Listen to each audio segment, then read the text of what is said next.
So I wanted to share with you guys a couple of thoughts that just popped in my mind as I wrapped up a conversation with one of my colleagues.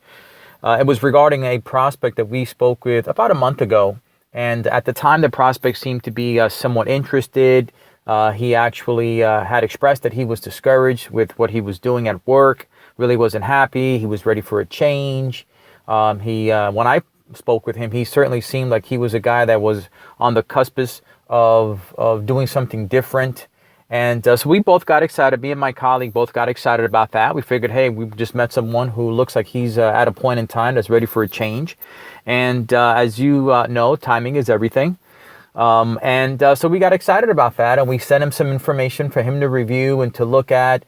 And I thought for myself, for sure, that considering that he was so interested and eager, that he would have reviewed the information and gotten back to us by now. Well, lo and behold, 2, 3, 4 weeks pass by, and we don't hear from this individual. So finally, my colleague followed up with him. He's a personal friend and a former coworker of his. So I just spoke with him this morning, and my colleague says to me that the guy is currently hasn't even looked at the video, hasn't looked at the information that I sent him. And he also is concerned with wedding plans. He's getting married. And so I said to my colleague, I said, well, when's he getting married? And he says, well, he's getting married in the next 90 days. Now, I know getting married and planning a wedding can be time consuming. But I thought to myself also, well, if it's 90 days away, usually it's the female, the woman, that's the one that's gets bogged down with wedding plans and preparations and so on. I know that from experience. I know that from dealing with people for so many years. Guys don't really get that bogged down when it comes planning for a wedding. I mean, if you're like me, I bought my tux the day before. But so I just thought to myself, well, here's a classic case. And that's the reason I wanted to share these thoughts with you guys. Here's a classic case of someone that is just not ready or wasn't ready to make a decision, not because of not having an interest in what we offer as an opportunity, because clearly he did. But he obviously at this stage of the game, this person is just not disappointed enough. He's not uncomfortable enough. And I started to think about people that live with pain and get used to living with pain. And that's the point I wanted to make over these next couple of minutes here, is that there's a dangerous place that you can arrive at when you get comfortable and you get used to living with pain. Now, I know many of you know people that have physical pain. They have real serious ailments that they've developed over time, and they've gotten used to that pain. They've got used to living with pain. I know myself personally, my mother's 86 years old, and she, if you talk to her and you ask her how she's doing, I think she's a battle tank. She's absolutely, I think she is, she's just a Titanic, except she doesn't go down. But she gets knocked around physically. She's broken ankles. She does this. She's got her back, her shoulder, all sorts of issues with her physically. You would never know by talking with her.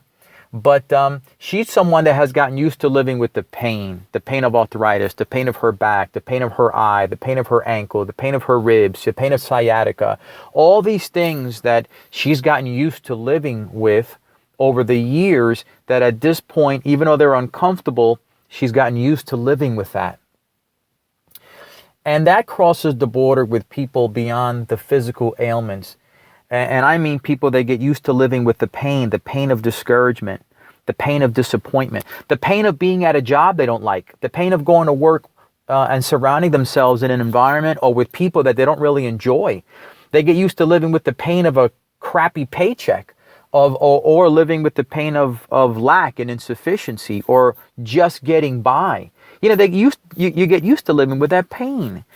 You get so used to living with that you begin to make excuses for it. You begin to make excuses why you are okay living with the pain. It's a very dangerous place that I encourage you guys to consider not ever falling into. People get used to living with the pain of lack of achievement. They know they're not doing the best they can. They know they're not achieving the goals that they want, but they get used to not doing that. They get used to the discouragement. They get used to being in debt. People get used to living with poor results.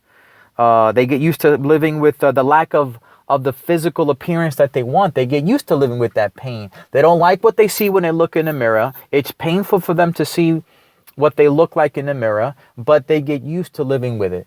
They get used to living with that pain. This person who I spoke to, this particular prospect, maybe he didn't, I know for a fact he's not happy with his current career. He's not happy with his life financially. He confessed to me that he's looking for something different, that he's come to a point in time in his life that he knows something has to change.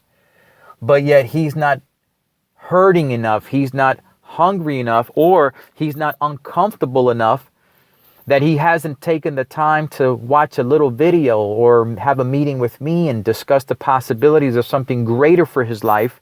And now he's got this issue of a wedding over the next 90 days. I mean, that's just a convenient excuse to justify living with the pain.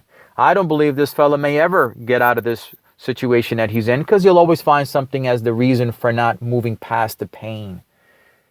We're very good as human beings to make excuses, and we're very good at making excuses to justify living in an uncomfortable situation.